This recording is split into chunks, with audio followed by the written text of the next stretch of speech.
नमस्कार, शाम के 5 बजे आपके साथ मैं हूं अमन चोपड़ा। ताल ठोके का वक्त है और आपको बता दें 14 फरवरी को जो हुआ 3:15 बजे, उसने पूरे देश को अंदर तक हिला कर रख दिया।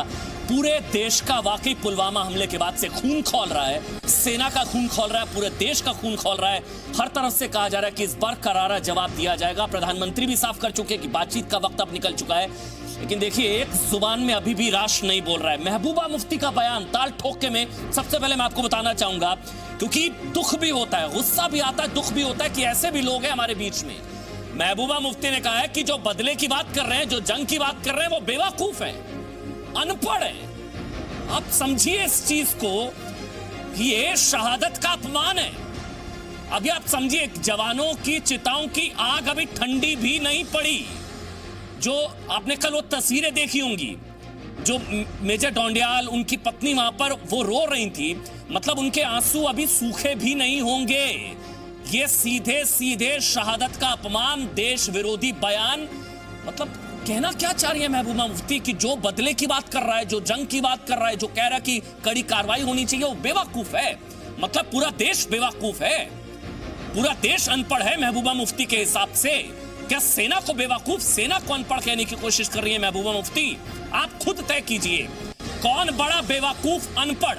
वो बेवकूफ अनपढ़ है जो सेना पर सवाल उठा रहा है, जो शहादत का अपमान कर रहा है, या वो ज्यादा बड़ा बेवकूफ है जो बदले की बात कर रहा है, जो कह रहा है कि पाकिस्तान को करारा जवाब दिया जाना चाहिए? अगर महबूबा मुफ्ती के हिसाब से वो सारे बेवकूफ अनपढ़, तो फिर पूरा देश बेवकूफ। और शायद ऐसे सबसे पहले पाकिस्तान से पहले इन समझदारों को समझाने और उनको निपटाने की जरूरत है। सुनिए क्या कहा महबूबा मुफ्ती ने। मेरा ये मानना है कि जंग तो दो में से कोई मुल्क इसे कुछ अफोर्ड नहीं कर सकता है, क्योंकि आजकल के ज़माने में ये जो जंग की बात है, ये अनपढ़ और गंवार लोग कर सकते हैं। और दोनों मुल्क जो हैं न्यूक्लियर पावर्स हैं, और दोनों मुल्कों के पास जब डायलॉग का रास्ता है मसले को हल करने का, तो मैं समझती हूँ जंग का सवाल ही पैदा नहीं होता। मतलब वाकई गुस्सा आता है। आप सोचिए, इस बयान को सुनकर पाकिस्तान हंस रहा होगा हम पर। पाकिस्तान कह रहा होगा कि कल की जो गीदड़ भभकी थी पाकिस्तान की, वो इसीलिए थी क्योंकि मेरे कई लोग आपके यहां पर है। महबूबा मुफ्ती जैसे लोगों के दम पर पाकिस्तान गीदड़ भभकी देता है। मेरे साथ सबसे पहले मैं डिबेट आज शुरू कर रहा हूं, कोई सवाल नहीं, क्योंकि वाकई खून खौलता है इस तरह के बयानों को देखकर। सबसे पहले Ashok Mehta, retired major general, मेरे साथ है, डिफेंस एक्सपर्ट। अशोक मेहता जी, क्या कहना चाह रही है महबूबा मुफ्ती? मतलब जो बदले की बात कर रहा है, जो कार्रवाई की बात कर रहा है, वो बेवकूफ है? पूरा देश बेवकूफ है क्या? अशोक मेहता जी। बदला तो जरूर लेने की जरूरत है, इसमें तो कोई शक नहीं है। वो महबूबा जी जो बात कर रही हैं जंग के बारे में, युद्ध के बारे में, उससे मैं सहमत हूँ कि हमको जवाबी कार्रवाई अवश्य करनी चाहिए, लेकिन युद्ध के बारे में जरा ठंडे दिमाग से आगे बढ़ना चाहिए। इनको पहली बात तो ये समझनी चाहिए कि पुलवामा वो उनका गढ़ है, और पुलवामा कश्मीर, पूरे कश्मीर में अब 4 डिस्ट्रिक्ट रह गए हैं कश्मीर में, जहाँ पर हॉट बेड ऑफ इंसर्जेंसी जिसको कहा जाता है। तो इनको ऐसी स्टेटमेंट देने से पहले उनको ये बोलना चाहिए था कि उन्होंने क्या किया है पुलवामा में, जो उनकी कॉन्स्टिट्यूंसी है, वहां से आतंकवाद की जड़ को निकालने के लिए। क्योंकि पुलवामा का जो हमला हुआ है, जो लड़का, जो कश्मीरी लड़का दार जी, अब्दुल दार, वो वहीं कहीं गांव का है, तो उनको उसके बारे में तो भड़काने का काम करती है। हाँ। वो तो पत्थरबाजों को भड़काने का काम करती है, वो तो भटकाओ बच्चा कहती है। एजीबी जानी, मुझे एक चीज बताइए, अभी भी मतलब ठंडे दिमाग से मैं तो कहूंगा, अगर अभी भी खून नहीं खौल रहा तो खून नहीं पानी है ना वो तो। अगर 40 जवानों की शहादत के बाद भी खून नहीं खौल रहा है, अगर कार्रवाई की बात नहीं की जा रही है, तो फिर तो सर बेवकूफ ही सही, हम सारे बेवकूफ हैं, कोई दिक्कत नहीं है। फिर ऐसे समझदार पाकिस्तान को मुबारक। अमन देखिए, थोड़ा सा समझने की जरूरत है, टाइम दीजिए। देखिए महबूबा जी क्या बोलती हैं, पावर में जब होती हैं कुछ बोलती हैं, जब पावर के बाहर होती हैं कुछ और बोलती हैं, तो उनकी बात के ऊपर में ज्यादा अहमियत नहीं देनी चाहिए। हमें अपना मानसिक चित्त जो है उनकी बातों पे नहीं सर, ये शहादत का अपमान है। अब रही बात, जनरल साहब ने बात करी ठंडे दिमाग की, उन्होंने बात करी कि लड़ाई जो है वो बेवकूफों का और ये का है। देखिए दोनों के बीच की एक बात मैं कहता हूं, तो 65 में सुनिए मैं कह रहा हूं, थोड़ा सा जरा समझ दो, क्योंकि ये एक बहुत गंभीर बात है। बोलिए सर। आज के दिन हमारे देश में लड़ाई लड़ाई लड़ाई लड़ाई कर दो, सर्जिकल स्ट्राइक कर दो, लड़ाई कर दो। समझने की बात है, बैठे इतने यहाँ पे अवाम के लोग, एक नेशनल सिक्योरिटी का पैराडाइम होता है। एक नेशनल सिक्योरिटी एक स्टेट की एक पॉलिसी होती है जिसमें लड़ाई, फौज वो लास्ट ऑप्शन होता है, वो देश का एक ब्रह्म अस्त्र होता है। जबकि सारे अस्त्र फेंक दिए जाते हैं, नाकाम होते हैं, तब ये ब्रह्म अस्त्र फेंका जाता है। और बाकी अस्त्र क्या है? Diplomatic, political, economic. 30 सेकंड और दीजिए। डिप्लोमैटिक में क्या हमने अपनी एम्बेसी वापस बुलाई? क्या एम्बेसडर को बोला वापस आओ? क्या हमने सोहेब और या वो बसित जो भी था उसको बोला 7 बजे सुबह से पहले गेट लॉस्ट पहली फ्लाइट, नहीं तो पाकिस्तान बंद करो एम्बेसी? नहीं। पॉलिटिकली हमने क्या, अच्छा हम दुनिया भर में बोल रहे हैं आइसोलेट आइसोलेट आइसोलेट, अरे क्या आइसोलेट? पाकिस्तान तो वही सब कुछ कर रहा है।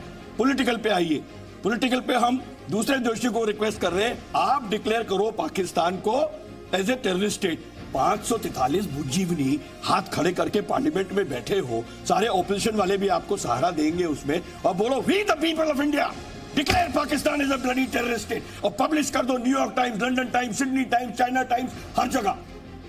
नहीं कर रहे हम वो पॉलिटिकल। इकोनॉमिक ले लीजिए, हींग मंगा रहे हैं, चीनी भेज रहे हैं। अरे क्यों हींग मंगा रहे हो भाई? इतना हींग आता है, अगर आप कभी वाघा बॉर्डर पे जाओ 20 किलोमीटर तक मुश्क आती हींग की। अगर हम हींग नहीं मंगाए, पाकिस्तान में लोग हींग खा खा के ही मर जाएंगे। सारा पॉलिटिकल बंद करो, ये बंबई में नाच गाना बंद करो, क्रिकेट मैच बंद करो, उसके बाद लड़ाई की बात करो। आप फॉर्मर फॉरेन सेक्रेटरी रहे, विदेश सचिव रहे हैं, ये तो सारे पैरामीटर्स है, ये तो आर्थिक नाकेबंदी या गला घोटना हुआ ना एक तरीके से आर्थिक मोर्चे पर। लेकिन इससे क्या वो आतंकी भेजना बंद कर देगा?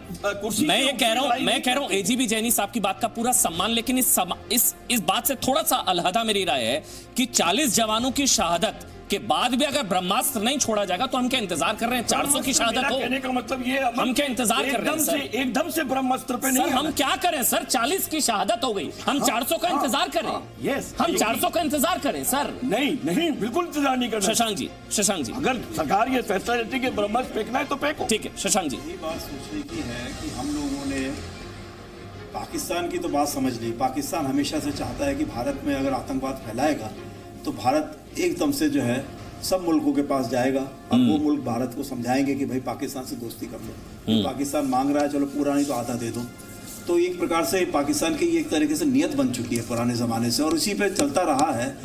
वो ये भूल चुका है कि अब जो है सारे देशों ने पाकिस्तान की असलियत पहचान ली है कि ये सबका बुद्धू बनाता है, पैसे खाता है सबसे, सबको अपनी ज़मीनें बेचता है या ज़मीनें गिरवी रखवा देता है और उसे छीन लेता है। गधे भी बेचता है। अब वो भी बेचना शुरू कर दिया, कारें भी बेचती है, अपने घोड़े भी बेचती हैं। तो सब्र का बांध कब टूटेगा सर? ये ब्रह्मास्त्र कब चलेगा सर? नया चीज जो है हम शुरू कर रहे हैं कि मनमोहन सिंह जी के समय पर ये माना गया था कि भाई देखिए पाकिस्तान ने हमसे कहा कि उनके पास भी आतंकवाद फैलता है, उनके भी 40-50 हज़ार लोग जो है मर चुके हैं आतंकवाद में। हालांकि हो सकता है कि उससे ज़्यादा पाकिस्तान सेना ने खुद ही मार दी हो, वो आतंकवादी तो अलग से मार रहे थे। इस प्रकार से मनमोहन सिंह ने कहा चलो ठीक है, आतंकवाद और बातचीत दोनों जारी रहेगी। तो पाकिस्तान को दूसरा ये पहलू मिल गया कि भाई अगर पहले तो जो है अंतर्राष्ट्रीय स्तर पर भारत के ऊपर अगर हमला करा जाए, खून बहाया जाए, तो सब देश जो उनको मनाएंगे कि भाई पाकिस्तान कुछ तो दे दो, थोड़ा सा कुछ तो खुश हो जाएगा।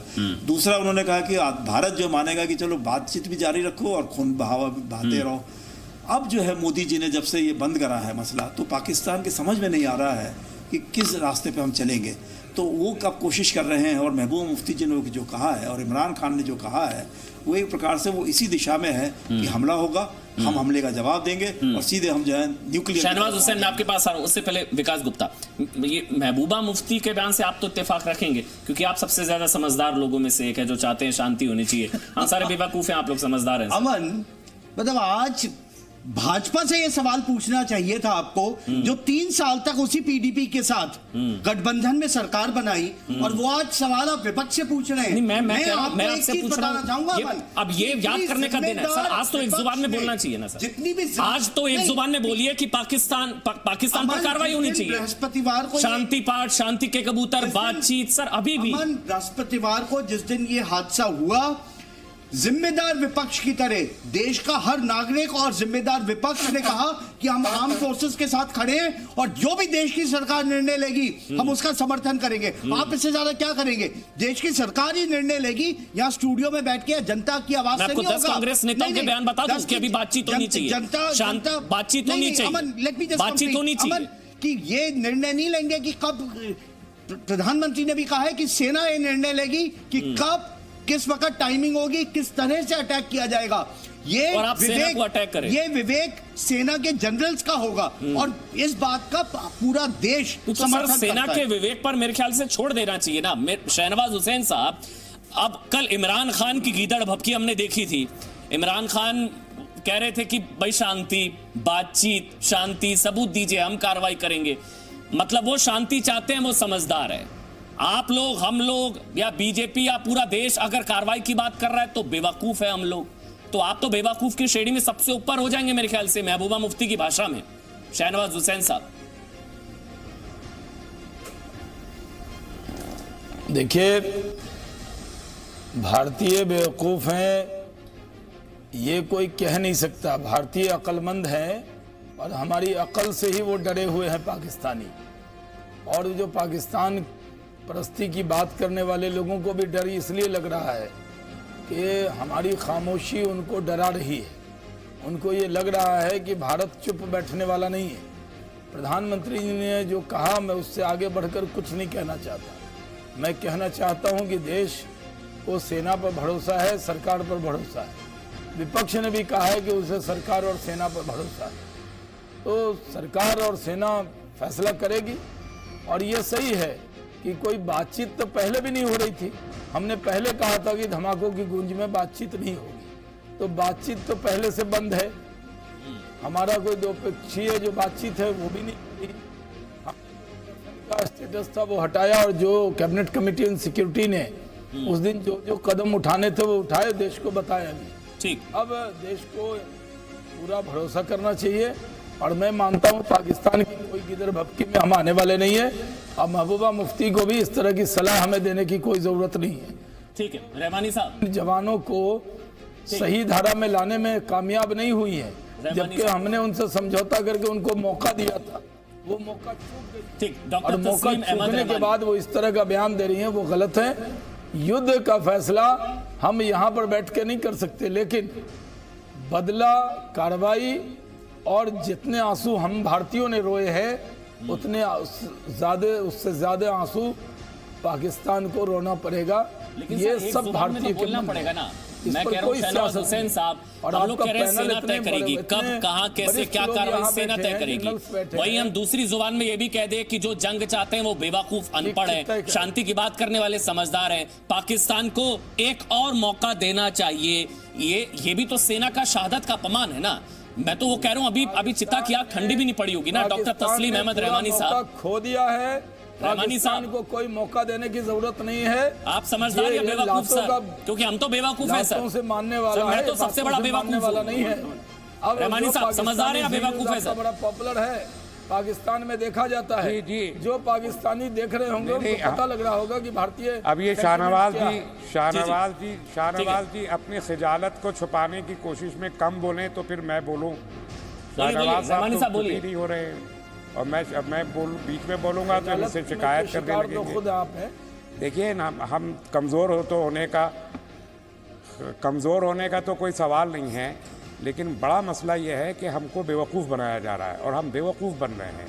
ये सरकार 6 दिन गुजर गए आज पूरे, और 6 दिन में हमको खाली जुमले सुना रही है, और जुमले सुना सुना के बहुत बोल बोल के ये सब तसल्ली रखिए, तसल्ली रखिए। आप ये बहुत ही जोश के साथ कहते हैं हम तो बात नहीं करते, हम तो बात नहीं करते। 5 साल से आपने बात बंद कर रखी है, आपने सर्जिकल स्ट्राइक कर लिया, और उसके बाद से आप सारे स्टैटिस्टिक्स उठा के देख लीजिए, जितने इन 5 साल में इस बात न करने वाली सरकार के ज़माने में हमारे जवान शहीद हुए, पिछले 5 साल, उससे पिछले 5 साल में उतने नहीं हुए। सर्जिकल स्ट्राइक के बाद से 800 सीज फायर के वायलेशन हुए और सरकार अपनी कमर टपटपाती है। अभी आपने जो है कहा कि हम कब से कह रहे हैं कि इनको मोस्ट फेवर्ड नेशन का स्टेटस इनका विड्रॉ कीजिए, आर्मी को जो आप हुर्रियत को दे रहे हैं कवर, उसको विड्रॉ कीजिए। कब से कहा जाए? आज जब हमारे इतने जवान शहीद हो गए उसके बाद कहने पे विड्रॉ किया, और वो भी जो इन्होंने हुर्रियत का जो कवर विड्रॉ किया है वो सिलेक्टिव है। जो हार्डकोर हुर्रियत के सेपरेटिस्ट है उनका सिक्योरिटी कवर अभी तक, आज की तारीख तक भी गवर्नमेंट ने विड्रॉ नहीं किया है। जो मॉडरेट हुर्रियत के लीडर है उनका हुआ है। तो ये जुमलेबाजों की जो ये सरकार है। सर, मैं बेवकूफ, आप समझदार या बेवकूफ? अमन जी, मैंने आपके सवाल का महबूबा मुफ्ती की परिभाषा के हिसाब से सर हम, मैं बेवकूफ हूँ सर, क्योंकि मैं पाकिस्तान पर कार्रवाई चाहता हूँ। नहीं, हर देशवासी चाहता है। आप क्या है बेवकूफ होने? नहीं, हम मजबूर हैं। मैंने शुरू में कहा हम मजबूर हैं, अपनी सरकार के हाथों मजबूर हैं, क्योंकि सरकार वो सरकार है जो जुमले बोल के नैरेटिव डेवलप करती है, लेकिन सरकार एक्शन नहीं करती, और एक्शन करती हुई दिखाई बस देती रहती है, एक्शन कुछ करती नहीं। इसलिए हमने कहा कि सर्जिकल स्ट्राइक के बाद से लेके अब तक हमारे 700 जवान शहीद हुए हैं। ये जुमला बोलते हैं कि हम एक के बदले में 10 सर लेके आएंगे, लाइए 7000 सर कहाँ है? कल किसी ने कहा अगर आप 7000 मत लाइए 700 ही ला के दे दीजिए। ये जो जुमलेबाजियां हैं ये आप नैरेटिव डेवलप कर रहे हैं पिछले 6 दिन से स्टूडियोज में बैठ के। कार्रवाई के नाम पर आप कह रहे हैं इंतजार कीजिए, सब्र कीजिए। आपने अब तक ना आपके यहाँ से जो हाई कमिश्नर है पाकिस्तान का, ना वो बंद किया, ना आपने जो इनके हमारे सिफारती ताल्लुकात हैं ना आपने वो बंद किए। सब कुछ एज इट इज चल रहा है। सिर्फ एक वापस आप कौम को तसल्ली दे रहे हैं, और बीजेपी के लीडर वहाँ बैठ के उनके जनाजों पे बैठ के शहीदों के। मिस्टर रहमानी से आपने वहां पर पूरा समय दिया, आपने इनको पूरा समय दिया। इन्होंने एक बार पाकिस्तान की मजम्मत नहीं की, एक बार पाकिस्तान के प्रधानमंत्री के खिलाफ नहीं बोला, इन्होंने एक बार भी पाकिस्तान और आतंकवादियों के खिलाफ नहीं बोला, सिर्फ अपनी सरकार को ब्लेम किया। आपको हिंदुस्तान के प्रधानमंत्री की बात जिससे पाकिस्तान थर थर कांप रहा है, आपको जुमला लगता है? जॉन दयाल जी, इमरान खान की और पाकिस्तानियों की नींद हराम है, वो जुमला लगता है? ये लोग हर बात पे सियासत करते हैं। ऐसे लोग टेलीविजन पर आकर क्या संदेश देना चाहते हैं? रहमानी साहब, आज का दिन अपने प्रधानमंत्री की बात को जुमला कहने का दिन नहीं, आज का दिन प्रधानमंत्री की बात को लब्बैक कहने का दिन है, उसके साथ खड़े रहने का दिन है। देखिए, आज आप सियासत मत कीजिए। आप लोग कांग्रेस के समर्थक है बहुत बड़े, आप लोग यहाँ पर इंडिपेंडेंट राय बना के आ जाते हैं और अलग अलग बात करते हैं, पूरा देश देख रहा है। ठीक, आपने एक बार भी अशोक मेहता के पास जाने से पहले 30 सेकंड जॉन दयाल, प्रधानमंत्री को, पहले जॉन दयाल, अपनी सरकार को, जॉन दयाल, पाकिस्तान सबूत मांग रहा है। जॉन दयाल, पाकिस्तान सबूत मांग रहा है, सबूत दे या ताबूत दे? जुमला लगता है सबूत या सर्जरी में बैठकर ऑल पार्टी मीटिंग में बैठ, ठीक है, रहमानी साहब, एक-एक ऑल पार्टी मीटिंग में आने के बजाय प्रधानमंत्री इलेक्शन मीटिंग में जा रहे हैं। तस्लीम अहमद रहमानी 1 मिनट, शहनवाज हुसैन 1 मिनट, एक-एक करके बोलेंगे, ओवरलैप नहीं होगा ऑडियो। जॉन दयाल, सबूत दे या ताबूत दे? सबूत या सर्जिकल स्ट्राइक? क्या करें सर? विश्वास करें पाकिस्तान पर, एक और मौका देना चाहिए पाकिस्तान को, क्या करें सर? देखिए, पूरे मैं इमरान खान को मैंने सुना और उसी वक्त धिक्कारा। मेरा ख्याल है सारी ऑपोजिशन पार्टीज ने प्रधानमंत्री को और प्रधानमंत्री के थ्रू फौज को यह अधिकार दिया है कि समय के हिसाब से जो उनको माफिक है वो करे। तो वो तो बात है अपनी तरफ, जो करना है फौज करेगी, उसको स्टूडियोज में डिस्कस करने की जरूरत नहीं है। मगर एक बात मैं कहूँगा, आपको क्या लगता है जिस आदमी ने पाकिस्तान को इमरान खान सबूत दे या ताबूत? बस ये बता दीजिए ना, आपको क्या लगता है जॉन दयाल साहब? मैंने इसलिए आपको बुलाया ताकि मैं आपकी राय जान सकूं। नहीं, हम पाकिस्तान को कोई सबूत देने की ज़रूरत नहीं है, मगर आज प्रधानमंत्री के पास उन्होंने एक मौका गंवा दिया। जब सऊदी अरेबिया का राजकुमार हमारे यहाँ आया, जो परसों पाकिस्तान में इमरान खान की जप्पी ले रहा था, $1.25 बिलियन दे रहा था, और पुलवामा का कहीं नामो निशान जिक्र नहीं हुआ। आज उससे क्या प्रधानमंत्री जी ने बात की ठीक से, उसको बोला कि पाकिस्तान के कानून में तो नहीं तो पाकिस्तान को हम ऐसा सबक सिखाएंगे कि वो कभी भूल नहीं पाएगा। ये आज अगर हमने सऊदी अरेबिया को बताया, क्योंकि आज पाकिस्तान पे अगर कोई अंकुश लगा सकता है तो सऊदी अरेबिया, उसके बाद चीन और उसके बाद अमेरिका। सऊदी अरेबिया से ही पैसा आता है, सऊदी अरेबिया के पैसे से ही हथियार आते हैं, जो हथियार टेररिस्टों के पास जाते हैं, सऊदी अरेबिया से ही आइडियोलॉजी आती है। ये सब चीज़ें अगर सऊदी अरेबिया को हमने आज बता दिया कि उसके पास चाबी है, सऊदी के प्रिंस से गले मिलने पर इतना दर्द हुआ, अच्छा लगा, नहीं तो क्योंकि आपको पाकिस्तान को सबक सिखाना है। सऊदी के प्रिंस से गले मिलने पर इतना दर्द हुआ, जब बाजवा को गले लगाया था कांग्रेस के नेता ने, तब इतना दर्द नहीं हुआ था आपको? क्या बड़ा मतलब बाजवा को गले लगाना ज्यादा बड़ा अपराध है या सऊदी के प्रिंस को गले लगाना ज्यादा बड़ा अपराध है? तब तो मौन धारण कर लेते हैं आप लोग। जब हम लोग आवाज उठाते हैं कि बाजवा को गले लगा लो तो कोई दिक्कत नहीं है, सऊदी के प्रिंस को गले लगा लिया तो हाहाकार। वो तो अदना सा एमएलए है सर, मंत्री है पंजाब सरकार में, मंत्री है सर पंजाब सरकार में, भारत के प्रधानमंत्री, उनके खिलाफ आप नहीं बोले, तब आपने मौन धारण कर लिया था, तब कोई दिक्कत नहीं हो रही थी। ये हमारे प्रधानमंत्री, अमन देखिए, आप मोदी जी को गाली मत दीजिए, मोदी जी को संदूक के साथ मिला के उनको गाली मत दीजिए। आप प्रधानमंत्री है भारत देश, उनके बारे में ऐसा मैं कह रहा हूँ सर। जब बाजवा को गले लगाया था तब आपको दर्द नहीं हुआ था? एक जवाब तब आपने मौन धारण कर लिया था, यहाँ गले लगा लिया आपको दर्द हो गया सर। एक मिनट, एजीपी जैनी मैं आपके पास आ रहा हूँ, शहनवाज हुसैन, जॉन देओल साहब मैं आपके पास आ रहा हूँ। दो बहुत छोटी बात जल्दी से, सबूत और ताबूत की बात हो रही है। देखिए, सबूत देने की कोई आवश्यकता नहीं है। क्या पहले पाकिस्तान को सबूत नहीं दिए? बंबई के बाद, उरी के बाद, पठानकोट के बाद, उन सबूतों का उन्होंने क्या किया? पोथे के पोथे, डोजियर के डोजियर क्या किया? आज एक टाइम्स ऑफ इंडिया में बहुत एक अच्छा, इसको जूम करिए, बहुत एक अच्छा एक कार्टून निकला है। पाकिस्तान सबूत मांग रहा है, छोटा सा इमरान खान बैठा है और उसके पीछे एक भूत अजहर मसूद खड़ा है, काला भूत इतना बड़ा उसके पीछे ही खड़ा है। ये सबूत है। जैशे मोहम्मद ने खुद इस बात का कबूल किया कि हमने किया। जैशे मोहम्मद का हेडक्वार्टर कहाँ है? भावलपुर में। भावलपुर कहाँ है? पाकिस्तान में। तो सबूत की बात तो भूल जाइए। अब रही ताबूत की बात, शायद मैं अपनी बात आपको पहली बार में मैं अच्छी से समझा नहीं पाया। देखिए, मेरा मानना है ये गलत होगा कहना कि फौज डिसाइड करेगी कि लड़ाई करनी है नहीं करनी है और कब करनी है। नहीं साहब, ये पॉलिटिकल डिसीजन है। फौज राय दे सकती है, समय और टाइम हम अपने टाइम में चूज करेंगे, जगह हम अपने टाइम में चूज करेंगे, लेकिन ये अपॉलिटिकल आर्मी है, दुनिया की सबसे बड़ी और सबसे ओनली अपॉलिटिकल आर्मी है। हम राय देंगे और एक सेकेंड तो ये पॉलिटिकल डिसीजन होगा लड़ाई जाना। और अगर आप ताबूत आज चाहते हैं तो प्राइम मिनिस्टर साहब डिक्लेयर कर दें वॉर। मैं आपको 100% विक्ट्री है, खुली छूट तो दी गई है ना फौज के बिहाफ। सेना को तो खुली छूट दी गई ना सर। अशोक मेहता जी, स्टूडियो में बैठकर थोड़ा ज्यादा जोश बढ़ जाता है लोगों का, और लड़ाई और पीस एंड वॉर के मामले में बड़े ठंडे दिमाग से आगे का काम कर। मैं जो जिस तरीके से हमारे प्रधानमंत्री ने, मुझे थोड़ा टाइम दीजिए। बोलिए सर, बोलिए। हाँ, मुझे, क्योंकि मेरे ख्यालात थोड़े दूसरे हैं, क्योंकि चिल्लाने से, गुस्सा करने से इस मसले का हल नहीं होगा। ये मसला 30 साल से नहीं 70 साल से चल रहा है, और हर बार 2001, 2008, पूरी पठानकोट, हम स्टूडियो में ऐसे आके बैठ जाते हैं और वही बात होती है, कोई नई बात नहीं होती। मुझे बताइए क्या नई बात कर रहे हैं हम? जवाबी हमला होना चाहिए, सबूत होना चाहिए, आर पार की लड़ाई होनी चाहिए। हमने आज तक किया क्या है? मैं आपको 2-3 बातें बताना चाहता हूँ।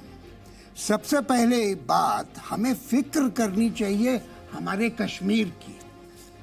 अब कश्मीर में सबसे पहले बार इम्प्रोवाइज्ड एक्सप्लोसिव डिवाइस 15 साल के बाद एंटर हुआ है जम्मू और कश्मीर वैली में।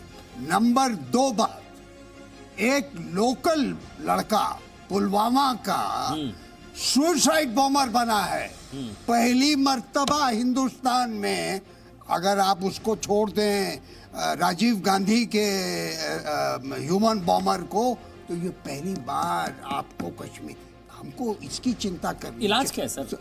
सुनिए, मैं वही तो मैं वो समझना चाह रहा हूँ सर। पहली बात तो हमको कश्मीर का कंट्रोल, ये मसला एक इंटरनल है और एक एक्सटर्नल है, और जब तक अपना घर ठीक नहीं रहेगा, चिल्लाने से मतलब महबूबा मुफ्ती जैसे लोग, पीडीपी जैसे लोग, फारूक अब्दुल्ला जैसे लोग, अलगाववादी, हुर्रियत, आस्तीन के साथ गद्दार, ये इंटरनल बात होती है। आप अलगाववाद समझते हैं। देखिए, अलगाववाद तो शांति के दूत हैं सर। बॉर्डर्स को अलगाववादी तो शांति के दूत हैं कि अपने अलगाववादी मीरवाइज उमर फारूक, सैयद अली शाह गिलानी, अंदर आपके, मैं कहता हूं सर, मैं अलगाववादियों के खिलाफ फ्लश आउट करिए। अशोक जैसे ही उसकी बात होती है, मैं आपका पूरा सम्मान करता हूं सर। मैं बता रहा हूं आपको, आज अगर मैं, एक मिनट सर, आज अगर, एक मिनट विकास जी, मैं आपका सम्मान करता हूं सर, लेकिन मैं चैलेंज के साथ कह रहा हूं, मैं अलगाववादियों के खिलाफ कुछ बोलूंगा, यहां दर्द होगा। मैं आतंकवादियों के खिलाफ कुछ बोलूंगा, मैं पत्थरबाजों के खिलाफ कुछ बोलूंगा, यहां दर्द होगा। मैं महबूबा मुफ्ती के खिलाफ बोलूंगा, इनको दर्द होगा सर। ये बहुत खतरनाक लोग हैं सर, मैं बता रहा हूं आपको। ये सोच, ये वायरस है। मैं अगर आज बोलता हूं ना कि पत्थरबाजों को कुचलो, मानवाधिकार का रोना रोने वाले आ जाते हैं। मैं अगर बोलूंगा यहां पर बैठकर कि महबूबा मुफ्ती जैसे लोगों को ठिकाने या फिर उन पर कार्रवाई करने की जरूरत है, यहां दर्द होता है। 3 साल सरकार बनाई, अंदर के दुश्मन, हुर्रियत के अलगाववादी, आस्तीन के सांप है सर। उनके साथ 3 साल सरकार क्यों बनाई? मुझे अपनी बात बोलिए सर, करने दीजिए। तो क्योंकि हमारा इंटरनल फोकस सिर्फ काउंटर टेरर पे रहा है, कोई पॉलिटिकल आउटरीच पे नहीं रहा है पिछले 5 साल में, पिछले 10 साल में। अब हमारी हालत ऐसी हो गई है कि पाकिस्तान ने अपनी स्ट्रैटेजी जो है उसमें तब्दीली वो लाए हैं, और ये तब्दीली जो हम देख रहे हैं, ये इम्प्रोवाइज्ड एक्सप्लोसिव डिवाइस की है, ये सुसाइड बॉम्बर की है, और जो पॉलिटिकल सिचुएशन है अभी, जिस तरीके से 2008 या 2001 जैसे वो पार्लियामेंट पे हमला हुआ, 24 घंटे के अंदर उनका डिप्टी फॉरेन सेक्रेटरी यूएस का यहाँ आ गया जी। अब यूएस की तरफ से कोई नहीं आया। जी, इंटरनल मतलब क्या? मैं सही समझ रहा हूँ जो अशोक मेहता जी समझा रहे हैं? इंटरनल मतलब वो जो गद्दार है ना देश के, इंटरनल मतलब जो यहाँ ज्यादा बड़ा खतरा है, सब गद्दार थोड़ी हैं, आस्तीन के साथ। अरे यार, सब गद्दार नहीं सर। मैं अलगाववादियों को तो बोल सकता हूँ या नहीं? बिल्कुल बोल सकता हूँ ना, लेकिन मैं बोल सकता हूँ मीरवाइज उमर फारूक, सैयद अली शाह गिलानी, बिलाल लोन, ये सारे गद्दार हैं। अगर आपके स्टेट के एक गवर्नर, आप देखिए कश्मीर, अब मैं फौजी हूँ, मैंने 62 साल की लड़ाई लड़ी है, 65 साल की लड़ाई लड़ी है, 71 साल की लड़ाई लड़ी है, मैंने लड़ाई देखी है, मैंने युद्ध देखा है। इंटरनल मतलब क्या? और आप लोग जो हल्ला करते हो युद्ध के बारे में, आपने युद्ध नहीं देखा है, आपने आतंकवाद देखा है। आतंकवाद और युद्ध में बहुत अंतर है। ठीक है शशांक जी। नहीं, देखिए, बात यह है कि जो अंदरूनी हालात हैं उसमें जब तक मुफ्ती साहब थे साथ में और वाजपेयी जी, उस समय बात चली थी कश्मीरियत की, इंसानियत की और शांति की, उसकी तरफ जा रहे थे, तो कई सारी बातें ऐसी करी गई कि जब मिलिट्री कन्वॉयज मूव कर रहे हैं, पैरामिलिट्री कन्वॉयज मूव कर रहे हैं, तो सिविलियंस ट्रैफिक को उन्होंने अलाउ कर दिया कि अब जो है हालात बदलते जा रहे हैं, हम शांति की तरफ जा रहे हैं, हीलिंग टच। अब वो मामला दूसरी तरफ जा रहा है। तो ये एक तरीके से मैं ये कहूँगा कि विकास जी जो कह रहे हैं, ये खाली एक पॉलिटिकल पार्टी का वो नहीं है कमजोरी, ये पार्टी की कमजोरी हर एक की इसलिए है कि सब दिखाना चाहते हैं कि हम सक्सेसफुल रहे हैं, हमने जो है दिल पलट दिए हैं अपने यंग लोगों के। सर पहले आप, तो उसमें जो है हमारे ख्याल से मुझे इंटरनल का मतलब मैं जो समझ पा रहा हूँ, मैं इंटरनल का मतलब इंटरनल थ्रेट जो है, एक्सटर्नल सेना निपटेगी, बहुत बेहतरीन तरीके से निपट रही है और निपटाया जाएगा। एक्सटर्नल पाकिस्तान सीमा, मैं समझ गया। इंटरनल कश्मीर के अंदर, इंटरनल कश्मीर के अंदर जो अलगाववादी है ना, जो गद्दार है ना, उन्हीं की बात कर रहे हैं ना, या जो कमल हासन जैसे लोग जो कहते हैं कश्मीर में जन्नत संग्रह होना चाहिए, ये वही है ना, यही गद्दार है ना ये लोग। नहीं, कई लोग ऐसे हैं। और आपके मेघालय के गवर्नर क्या कहते हैं? पार्टी छोड़िए ना, मैं तो कहता हूँ सर जो मर्जी। अगर अगर इसलिए तो कश्मीर का इंटरनल हालत ऐसे हो रहा पहले है। नासिन के सांपों ये जो है ना सर गद्दार, इन वो पर तो कार्रवाई करनी गवर्नर चाहिए ना हैं। मेरे ख्याल से। हमारे आर्मी लैंग्वेज में बोलते हैं enemy with in.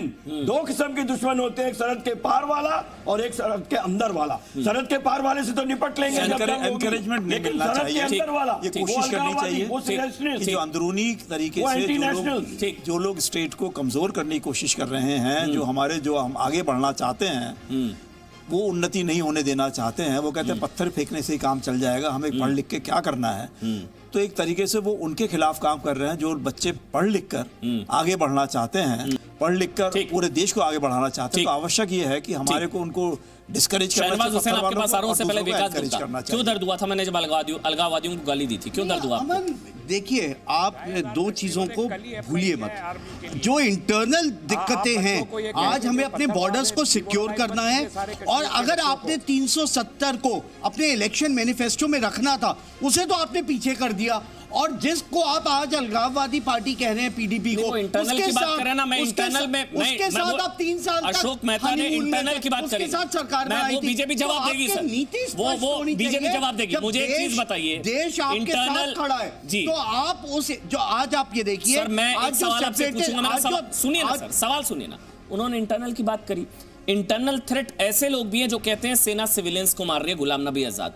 Internal threat ऐसे लोग भी हैं जो कहते हैं जो कश्मीरी आजादी चाहते हैं, सैफुद्दीन सोज। इंटरनल ऐसे लोग भी हैं, नवजोत सिंह सिद्धू जैसे, जो बाजवा को गले लगाते हैं जाकर, बाजवा को, और पाक अधिकृत कश्मीर के राष्ट्रपति के साथ बगल में बैठ के उनको लेजिटिमेसी देते हैं एक तरीके से। ये ज्यादा बड़ा डेंजर है ना सर? देखिए, आप जो सिंबॉलिक और ऑप्टिक्स है, नहीं उन ऑप्टिक्स पे मत जाइए। सिंबॉलिक है। जो असली मुसीबत की जड़ है कश्मीर में, आप इन सिविलियंस को मार रही है। नहीं सिविलियंस मार रही ना, तो फिर गुलाम नबी आजाद कौन? गुलाम नबी आजाद कौन? केंद्र को अपनी ये इंटरनल थ्रेट है ना सर? नीति स्पष्ट रखनी पड़ेगी। ठीक है, शहनवाज हुसैन, एक साल ये नीति चलाइए, शहनवाज हुसैन, जब आप फेल हो जाओ तो फिर दूसरी नीति पे। शहनवाज हुसैन, उसके बाद मैं आपके पास आ रहा हूं, डॉक्टर रहमानी आपके पास और जॉन दयाल आपके पास। पहले शहनवाज हुसैन, ये ज्यादा बड़ा दुश्मन, ज्यादा बड़ा खतरा सर इंटरनल, जिसका जिक्र अशोक मेहता जी कर रहे थे। देखिए, आज दुश्वारी ये हो गई है कि कुछ लोग इस झगड़े के बाद, जब आज ये माहौल बन गया है कि देश कार्रवाई चाहता है, देश बदला चाहता है, तो कुछ लोग अलग अलग का पाठ पढ़ा रहे हैं। मैं मानता हूं कि आज सियासत का तो दिन नहीं है हम लोगों के लिए। हम लोगों के लिए है कि इकट्ठे एकजुट होकर पाकिस्तान को जो सबक सिखाया जाए वो सिखाया जाए। लेकिन कुछ लोग जो नई नई बातें कर रहे हैं, नया नया पाठ पढ़ा रहे हैं, पाकिस्तान से तो निपटेंगे, इनके बयानों से कैसे निपटे, ये इनके तंज से कैसे निपटे। ऐसे लोग जो हिंदुस्तान के प्रधानमंत्री के बयान को जुमला कह रहे हैं, इनसे कैसे निपटे। आपको मालूम है, मैं 4-5 दिन बाद आपके टीवी पर आया हूँ। मैं भागलपुर में था, मेरे यहाँ भागलपुर का एक लड़का शहीद हुआ, शहीद रतन ठाकुर, उसके शहादत में, उसके संस्कार के शहादत के बाद मैं गया था। मैंने गांव-गांव में देखा है, जो आप दिल्ली में देखते हो, गांव-गांव में लोग रोज़, एक नहीं, रोज़ ये चाहते हैं कि कोई ना कोई इसका हल होना चाहिए। तो थोड़ा भरोसा रखना चाहिए। मैं नहीं कह रहा, मैं टेलीविज़न पे नहीं अनाउंस कर सकता, ये अनाउंस करने का अधिकार देश के प्रधानमंत्री को है कि युद्ध करना कि नहीं करना। लेकिन इतना ज़रूर कह सकता हूं कि जितना अमन जी आपके दिल में गुस्सा है, उतना गुस्सा इस देश के हर नागरिक में है, उतना गुस्सा प्रधानमंत्री के मन में भी है। जहां तक सऊदी अरब के क्राउन प्रिंस जो यहाँ पर आए हैं, जब प्रधानमंत्री नरेंद्र मोदी जी भी गए थे, उनको पूरा सम्मान दिया था। ये दो देशों के रिश्ते हैं। आपके बीच में फॉरेन सेक्रेटरी साहब, पूर्व फॉरेन सेक्रेटरी बैठे हैं, उनको मालूम होना चाहिए कि जिस तरह की बात जॉन दयाल ने की, जॉन दयाल पता नहीं सऊदी अरब से नफरत करते हैं या मोदी जी से करते हैं, ये इनको बताना पड़ेगा। क्योंकि जॉन दयाल की भी एक अलग तरह की पॉलिटिक्स है। वो रोम को कभी कई बार ब्लेम कम करते हैं, वो सऊदी अरब के क्राउन प्रिंस यहाँ है, उनसे इनको कोई प्रॉब्लम है। वो सऊदी अरब क्या फंड कर रहा है और क्या नहीं कर रहा है, ये एक अलग मैटर है। हमारे पास अगर प्रूफ होंगे तो सऊदी अरब को भी देंगे। लेकिन हम ये मानते हैं सऊदी अरब के प्रिंस यहाँ हमारे मेहमान बनकर आए हैं, और भारत का ये फ़र्ज़ है कि अपने मेहमानों की इज्जत करना। इस पर सवाल उठाने का हक जॉन दयाल साहब को नहीं है। लेकिन अगर वो मेहमान पाकिस्तान की अगर वो मेहमान पाकिस्तान की आतंक विरोधी नीति की तारीफ करता है, और जहां तक सऊदी अरब का सवाल है, पाकिस्तान को अभी 20 ज्वाइंट बिलियन डॉलर स्टेटमेंट देता है, में ज्वाइंट अगर वो मेहमान भारत की कोशिशों पर पलीता लगाता है पाकिस्तान का समर्थन करके, तभी सऊदी अरब ने भारत के साथ कहा है कि वो आतंकवाद के खिलाफ पूरी लड़ाई में भारत के साथ है। अभी कहा ज्वाइंट स्टेटमेंट जो आपने दिखाया है। इसलिए मैं मानता हूं डिप्लोमेटिक तौर पर पूरी दुनिया में अलग थलग पाकिस्तान को करेंगे, और जो हमारी जवानों की शहादत हुई है उसका बदला लेंगे। ज्यादा दिन तक ये थोड़ा इंतजार करना चाहिए।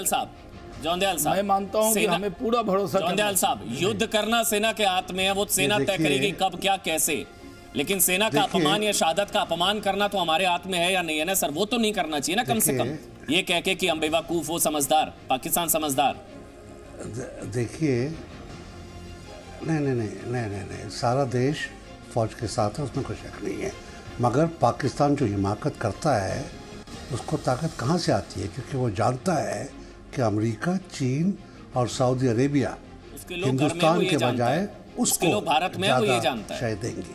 पाकिस्तान ये जानता है, पाकिस्तान ये जानता है कि मेरे कई लोग पहले अपने लोगों से निपट ले, भारत फिर मेरे से निपटेगा। पाकिस्तान ये भी जानता है,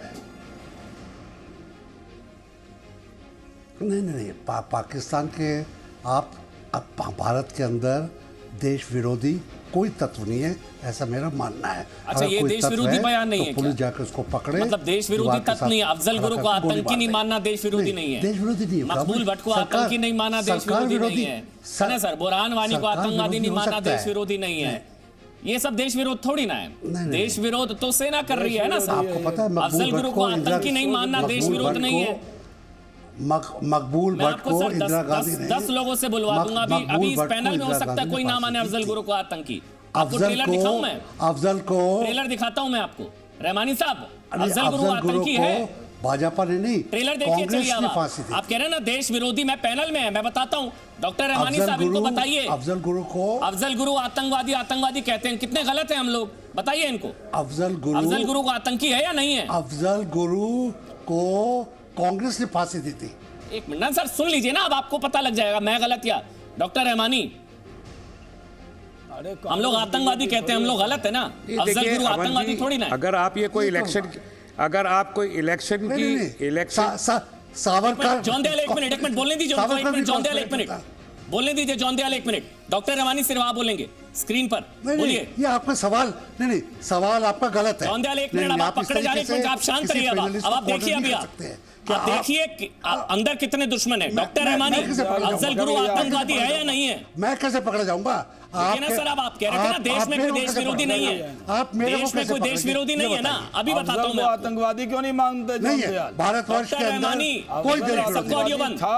डॉक्टर रहमानी से आपका ऑडियो ऑन एयर। खाली अपना अफजल गुरु आतंकवादी है या नहीं है? अफजल गुरु को कांग्रेस ने फांसी दी। एक मिनट, अफजल किसने फांसी दी? पहले आतंकवादी बोल रहा हूँ ना मैं सर, भाजपा ने नहीं। मैं पार्टी छोड़िए ना, कांग्रेस बीजेपी, देश की बात कर रहा हूँ सर, मैं देश की बात कर रहा हूँ। डॉक्टर रहमानी, अफजल गुरु आतंकवादी है या नहीं है? आतंकवाद के अपराध मुझे बताया जा रहा है। चलिए जौनदयाल साहब, आप बता दीजिए, अफजल गुरु आतंकवादी है या नहीं है? आतंकवाद के लिए फांसी दी है। मिस्टर जौनदयाल, आप गलत हैं। अफजल गुरु को आतंकवाद के लिए कांग्रेस ने फांसी नहीं दिया, अफजल देश के न्यायपालिका ने फांसी दिया। मिस्टर जौनदयाल, आप करेक्ट कीजिए अपने आप को, आप गलत बोल रहे हैं। कांग्रेस ने फांसी नहीं दी, भारत की न्यायपालिका ने दी फांसी। आप गलत बोल रहे हैं मिस्टर जौनदयाल। ठीक, अब एक मिनट डॉक्टर रहमानी, मेरी आवाज अगर आप तक पहुंच रही है, एक मिनट। जौनदयाल, आपको ऑडियो बंद है सर, प्लीज पूरे सम्मान के साथ समझिए मेरी बात को। एक मिनट, डॉक्टर रहमानी, आवाज आ रही है, मुझे आवाज आ रही है। डॉक्टर रहमानी, आवाज आ रही है। अफजल गुरु आतंकवादी है? जौनदयाल साहब रुके तो फिर मैं बोलूंगा, मुझे आवाज आ रही है। जी सर, बताइए, अफजल गुरु आतंकी है या नहीं है? नहीं, मुझे बस आप इतना बता दीजिए कि आप सुनिए, मैं चैलेंज करता हूं, बता दीजिए कि आप पुलवामा अटैक के शहीदों के बारे में दिखाइए सर, मैं आपको चैलेंज करता हूं। इधर उधर घुमा रहे हैं। मैं सर, आप नेशनल मीडिया पर आपको चैलेंज करता हूं। आप अफजल गुरु को बोले आतंकी, अफजल गुरु आप नहीं बोलेंगे सर। मैं आपको चैलेंज करता हूं, मैं चैलेंज करता हूं। आप तथागत राय को कहिए, आप तथागत राय को कहिए कि वो दुश्मन है। मैं चैलेंज करता हूं आपको, तथागत राय को कहिए। एक मिनट, 30 सेकंड का टाइमर चलाइए डॉक्टर रहमानी के लिए। सबका ऑडियो बंद है। डॉक्टर रहमानी, मेरा सवाल आपसे ये है क्या अफजल गुरु आतंकवादी है या नहीं है? 30 सेकंड, हाँ या ना? इसको वायलेट कर रहे अफजल गुरु आतंकी है या नहीं है? आप इस डिबेट में आप तथागत को आतंकवादी मानेंगे? तथागत राय को आप आतंकवादी मानेंगे जिन्होंने कल बोला कि यहाँ पर खाना जंगी आनी चाहिए हिंदू राष्ट्र बनाने के लिए, उनको आतंकवादी मानेंगे? आप उनको आतंकवादी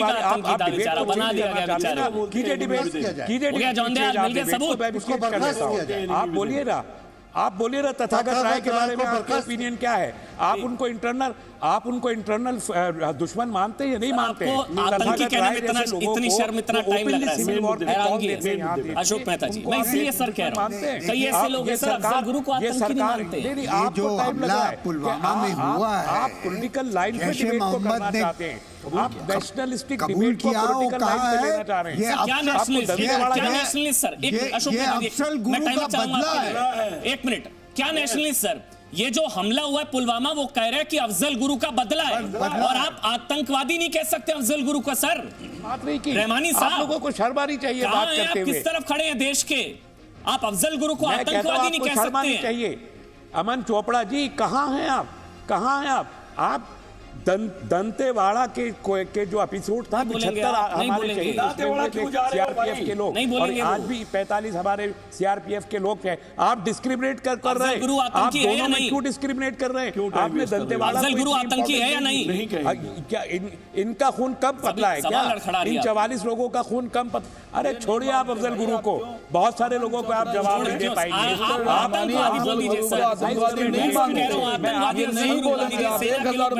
टाइम क्यों खराब कर रहे हैं? उनके लिए मानने वाले नहीं है, ये तो अफजल मानने वाले लोग हैं, उनके लिए बोल रहा ये नहीं मानेंगे। आपने 50 साल छोड़ दिया, ये कभी दंतेवाड़ा जा रहा है। जल्दी से अच्छा, एक खबर मैं आपको बता देता हूँ। आसिफ अली जरदारी, पूर्व राष्ट्रपति पाकिस्तान, उनकी तरफ से कहा गया पुलवामा आतंकी हमले को लेकर पाकिस्तान भारत की मदद करे। हमले को लेकर भारत का सहयोग करना चाहिए क्योंकि पाकिस्तान अब दुनिया में अलग थलग पड़ गया है। आसिफ अली जरदारी ये कह रहे हैं। अशोक मेहता जी, खत्म करिए जल्दी से, आप बोलिए सर। मेरे विचार में जो मसला, जिस मसले से हमने इसको शुरू किया था, बदले के बारे में, आपको सबको गुस्सा है। प्रधानमंत्री ने कहा है कि we have to exact price, इसका बदला लेना है। तो इसका बदला कब लिया जाएगा, कैसे लिया जाएगा? बदला अवश्य लिया जाएगा जी, और लेकिन मामला वहां खत्म नहीं होना चाहिए, क्योंकि 6 महीने के बाद फिर हम इसी टेबल के बैठे होंगे, वही बदले की बात करेंगे। सो इसलिए इसके 2 या 3 पहलू हैं। पहला पहलू है कि अभी इसका बदला लिया जाए, साथ साथ एक पॉलिसी अब बननी चाहिए, एक स्ट्रेटजी बननी चाहिए कि जो प्रॉक्सी वॉर 30 साल से चल रही है, इसका खात्मा कैसे करना होगा। लेकिन अशोक मेहता जी, आपने शुरुआत में बहुत अच्छी बात कही थी। आपने, मैं कोई ब्रेक लेना है, आपने कहा एक्सटर्नल और इंटरनल। मैं बार बार कहता हूं, एक्सटर्नल सेना निपटेगी, बहुत बेहतरीन तरीके से निपट रही है। 100 घंटे के अंदर बदला पूरा हुआ, 3 आतंकियों को ढेर किया गया। लेकिन इंटरनल जो रहमानी जैसे लोग हैं, इनका क्या करें, जो अफजल गुरु को आतंकी नहीं मानते सर।